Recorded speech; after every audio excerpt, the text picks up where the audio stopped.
Monsieur le Président du Sénat, Monsieur le Président de la Commission du commerce international du Parlement européen,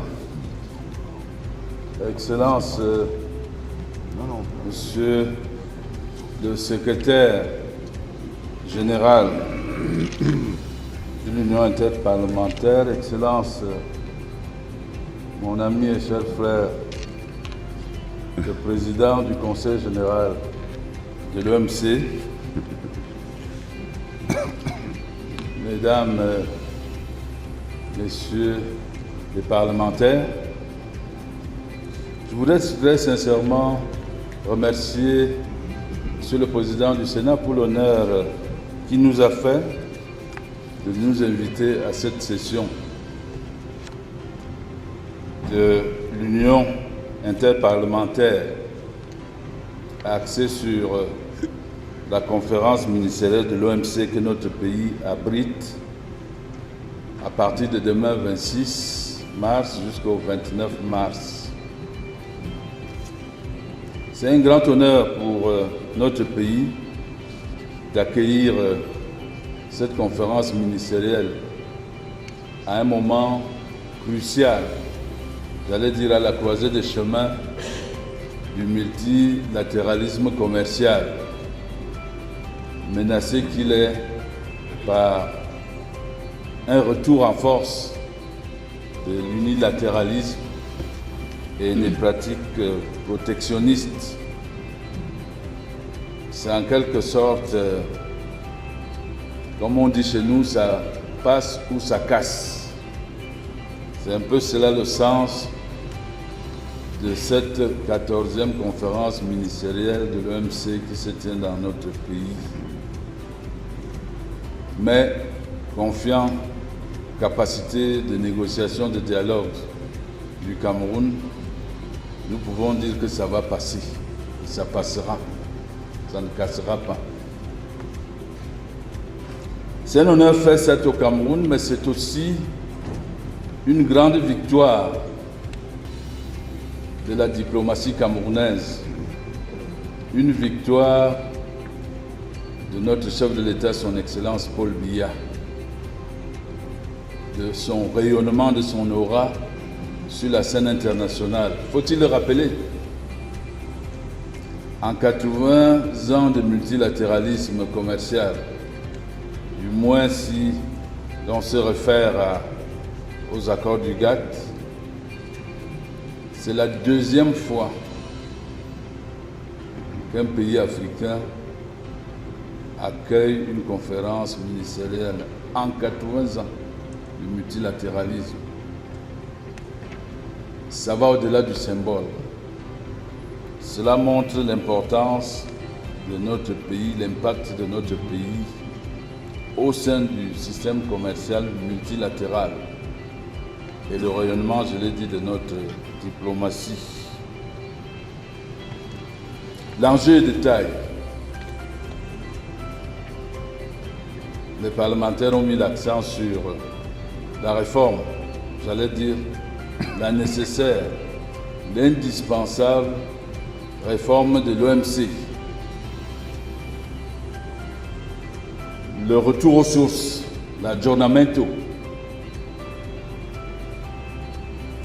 En effet, à l'origine du multilatéralisme commercial, il y avait un principe de base, issu notamment du Kennedy Round.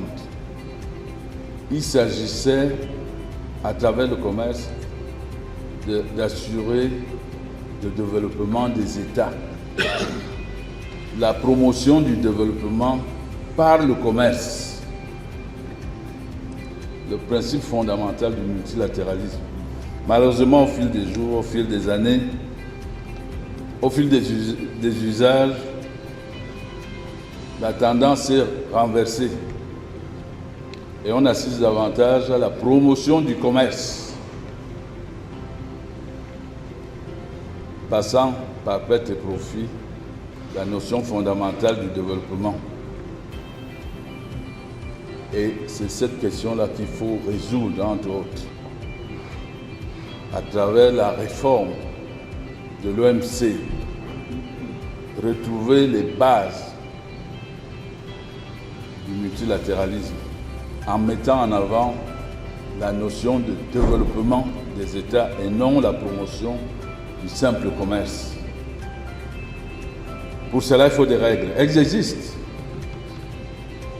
La règle, par exemple, du traitement spécial et différencié, qui malheureusement a perdu de sa substance au cours des années.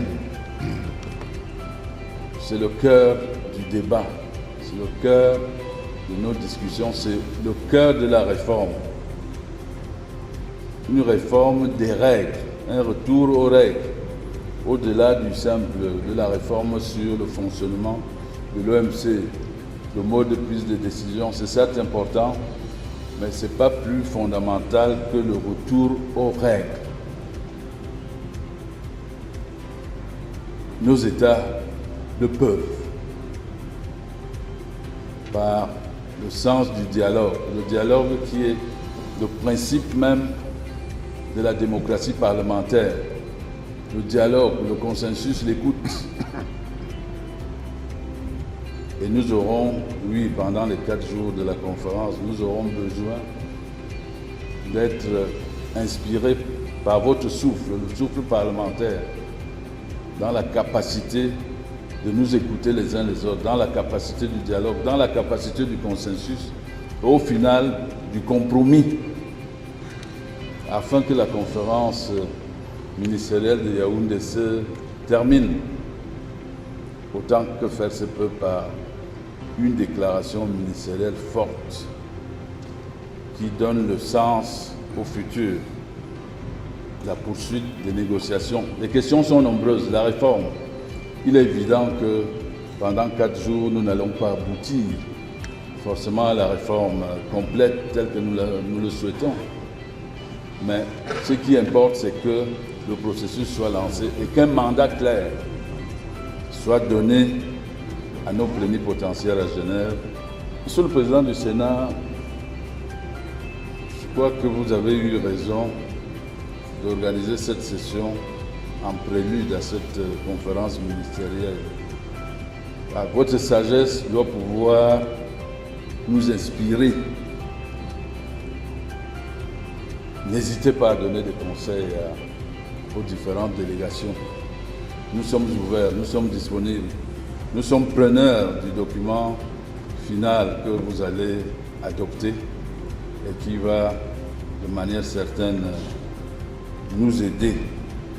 Je voudrais dire pour terminer que, en ma qualité de président de cette 14e conférence ministérielle de l'OMC, nous apprécions, Monsieur le Président du Conseil général, et là, Madame la Directrice générale vous rejoindra dans quelques instants.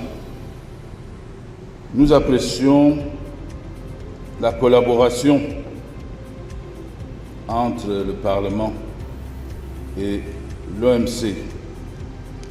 Cette collaboration qui nous paraît indispensable. Et nous saluons ici, en ce qui concerne à tout le moins le Parlement camerounais, son soutien continu à l'action gouvernementale en matière du commerce et l'union interparlementaire par rapport aux travaux de l'OMC. La robustesse du système commercial multilatéral tient en effet à l'étroite symbiose entre la fonction délibérative de l'OMC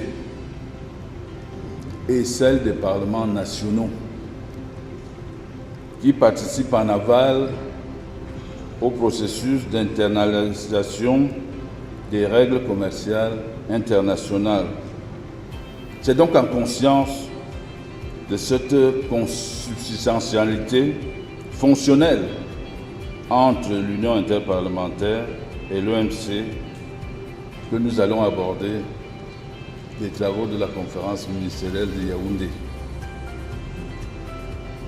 Nous prions Dieu pour que ce soit un succès pour l'OMC d'abord, pour le système commercial multilatéral dans son ensemble, que ce soit aussi un succès pour l'Afrique. Ce n'est pas que le Cameroun qui a l'honneur, c'est l'Afrique tout entière. L'Afrique qui sera, à l'issue de cette conférence ministérielle, qui sera le berceau du renouveau du multilatéralisme commercial. Merci pour votre écoute, merci pour votre soutien, merci pour votre collaboration. Nous comptons sur vous, je vous remercie.